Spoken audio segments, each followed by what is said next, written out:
what's going on, everyone? Welcome into First Take on a Tuesday. The Hall of Famer Shannon Sharpe brought another Super Bowl champ for you, Jeff Saturday. Hello, sir. Hey. Stephen A. is in the building. Brian Windhorst is going to be here. We are locked and loaded. Gentlemen, we feeling good? Am I good to get right into it? Feeling good. Okay, let's dive in. So I want to pick it up, Stephen A. That sad look on your face. What's going on? Exactly, Jay. Yeah. Somebody's looking tired. Cowboys owner and general manager Jerry Jones introduced former offensive coordinator turned head coach Brian Schottenheimer as the 10th head coach in franchise history at a press conference yesterday. And I'll let you listen for yourself. High risk, high reward. Over needing people in my comfort zone. Without this thing being about me in any way, if you don't think I can't operate out of my comfort zone, you're so wrong. It's unbelievable. This is as big a risk as you could take. As big a risk as you could take. No head coaching experience. To some, and it might be couched as a less than glamorous hire. What I would say to you is I got here taking shots and not shoddy shots. I got here taking shots. Wow. Do you think that I got here taking shots, not shoddy shots? He planned that 100%. one-liner? 100%. Did he plan that before he went? And Shannon, getting out of his comfort zone. Listen, I mean, is that a stretch or what? What is your reaction to what Jerry said, Shay? Man, Jerry, stop it. So with Jason Garrett, did you take a chance on Jason Garrett? Because he had no coaching experience. Dave Campo, this is what you do. Less than glamorous. Wade Phillips, was that glamorous high? Was Dave Campo a glamorous high? Was Jason Garrett a glamorous high? I'm just kind of, I can just keep going on, Jerry. Jerry, you can't. This is why you keep doing it this way, because you gotta have control. You cannot get out of your comfort zone. You cannot get out of a situation where you don't have control, because you don't want to turn that over to your head coach. There's only 2 times in that organization history since he's owned it that he's done that. Coach Parcells and Jimmy Johnson. He fired Jimmy Johnson, and then Coach Parcells, like, this is more than I can handle. He moved on. So, Jerry, you saying this, and just because you say it, you have no idea. We have every idea, because we have 30 plus years of history that says you, especially the last, since 95, you don't want to get out of your comfort zone. Well, excuse me, since you let Coach Parcells go, you don't want to get out of your comfort zone. So, Jerry, stop it. This is a less than glamorous high. Glamorous? Nobody else wanted him. No, I did not hear his name in the cycle, and I called around and asked some people. And Brian Schottenheimer named Saturday, I don't know if you did, but his name never even came up. Jerry, this is Jerry's thing. This is his MO. He's going to have control. The coach is not going to have any say over the final 53, free agency, or the draft. He's going to have that head coaching title in name only, and he took the minimum. I guarantee you Brian Schottenheimer is the lowest paid coach in the NFL. Yeah, I think for me, the entirety, I mean, I'm not a huge social media guy. I watched 8 minutes on my phone of this thing because I was awestruck. Yeah. Like, literally. And this is a slight train wreck, and I'm here for the soap opera. I literally watched that thing, and I was like, I couldn't believe it. I was thinking to myself, the man is sitting a foot from you, and you are talking about him like, it's not glamorous, or it's the biggest risk. And I'm sitting here thinking to myself, I can't believe. And then I had Steven on the other side giving the air quote on the quote drought. They're not in. The whole thing seemed like a bizarro world. And I'm with you, Shannon. Like, what don't they understand about the only constant that has been for the 30 years or 20 some odd years is them. Everything else, to your point, has changed. Coaches have changed. Players have changed. They have stayed consistent. And I'm not saying everything they've done is wrong or poor. They put together some good teams, but not the teams that have done what the Cowboys fans expected, which is NFC Championship game or Super Bowl.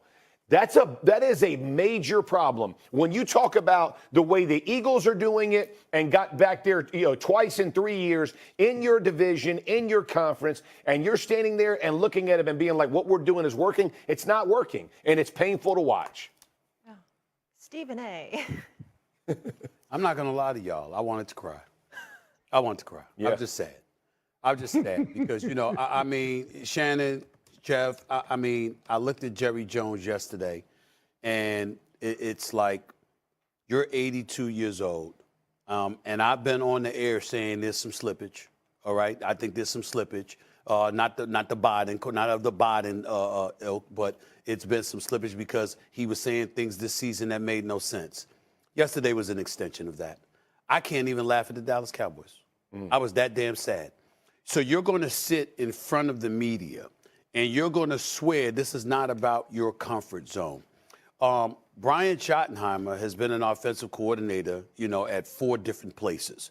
Did not call plays last year or the year before. Mike McCarthy was doing that, okay? So now you're going to be the head coach. The only thing we know about Brian Schottenheimer is that he's Marty Schottenheimer's son.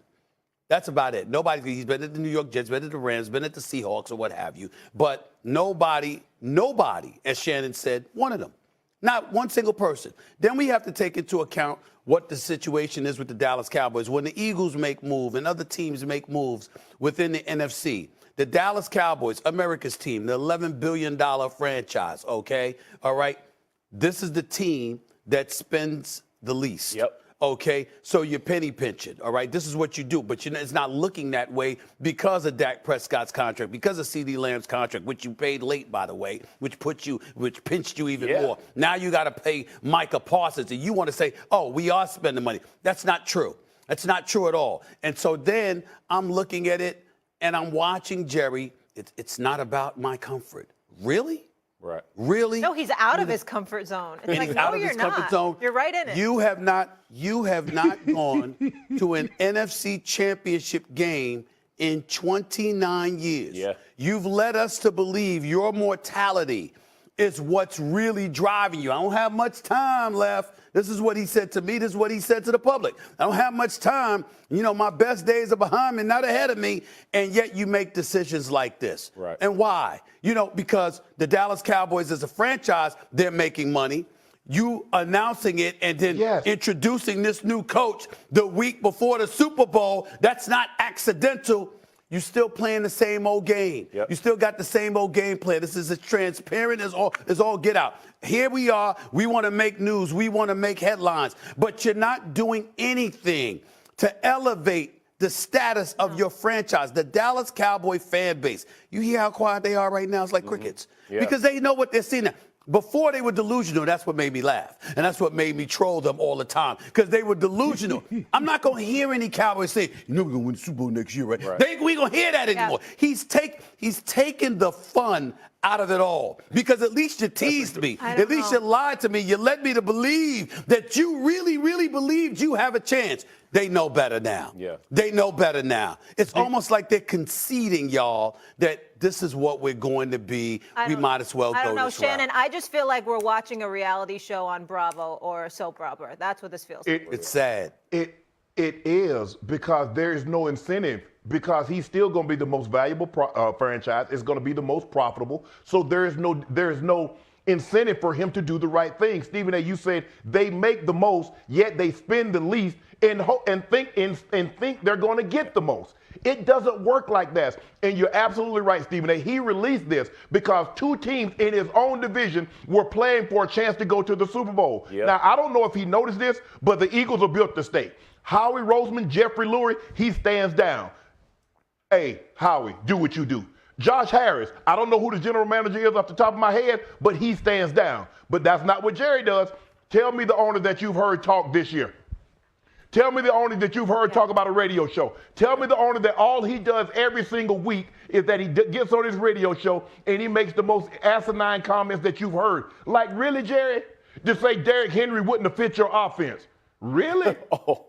The things that you've done. You trade a 4th-round pick for a guy that caught 17 passes all year long. He caught 7 when he came with you after week 8.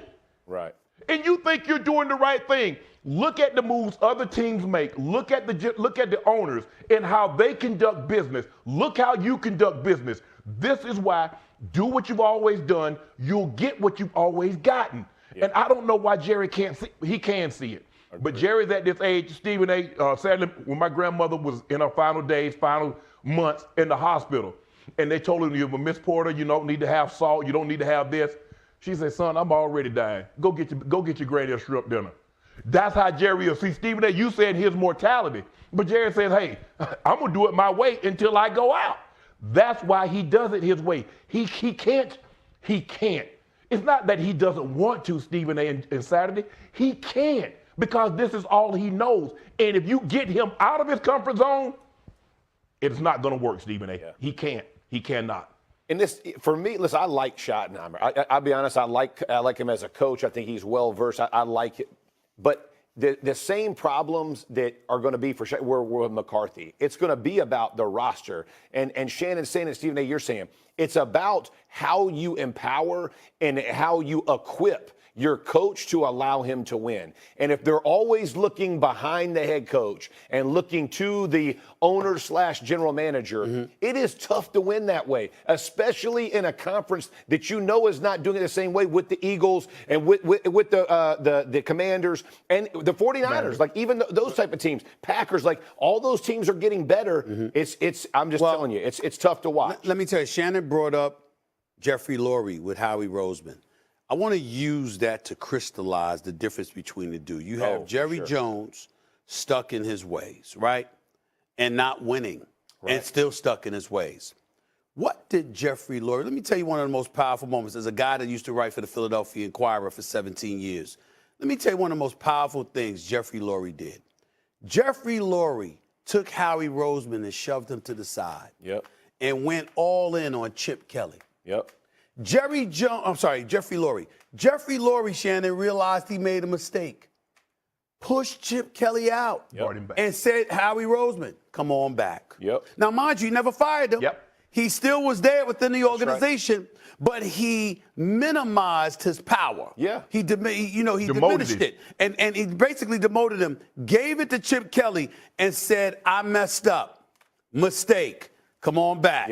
It's yours. And Howie Roseman made the most of it. Of course, Nick Foles and them brothers winning the Super Bowl, them getting to the playoffs, him ultimately hiring Nick Sirianni after Doug Peterson departed, etc. Look at what Howie Roseman done. But the MVP of this is Jeffrey Lurie, because he stood up, he had all the power, and he wasn't married to his decision. No, it wasn't his ego or anything. I made a mistake. I made it. Come on, I messed this up. I'm going to fix it. Howie, you come on back in here. And everybody gives Howie Roseman so much credit. The person who deserves the most credit is Jeffrey Lurie, because he did what most people wouldn't do. He owned his mistake and corrected it. Okay, let's put a pin on this conversation just for now, guys. Much more on the Cowboys coming up, including a wild comment from Stephen Jones that might get you a little hot, Stephen A. We'll get into that in just a bit. Speaking of drama, let's head to Miami. The Miami Heat have suspended forward Jimmy Butler without pay for an indefinite